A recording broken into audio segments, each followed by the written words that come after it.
യാത്രയോടൊപ്പം എത്ര നല്ല ഫുഡ് കിട്ടുകയാണെങ്കിലും എത്ര അകലത്തിൽ പോവാനും ഒരു പ്രശ്നവുമില്ല.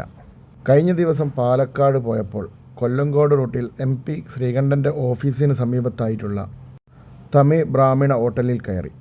നല്ല പൂ പോലത്തെ പാലക്കാടൻ ഇഡ്ഡലിയും നല്ല ചട്നിയും സാമ്പാറും ചമ്മന്തിയും കിടു ഐറ്റം തന്നെയാണ്, ഒരു രക്ഷയുമില്ല.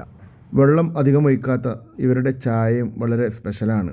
ഹോട്ടലിലെ തൊഴിലാളികളെല്ലാം മലയാളികളാണെങ്കിൽ പോലും തമിഴാണ് സംസാരിക്കുന്നത്. ശരിക്കും പാലക്കാട് എത്തിയാൽ നമ്മൾ തമിഴ്നാട്ടിലെത്തിയൊരു പ്രീതിയാണ് നമുക്ക് തോന്നുന്നത്.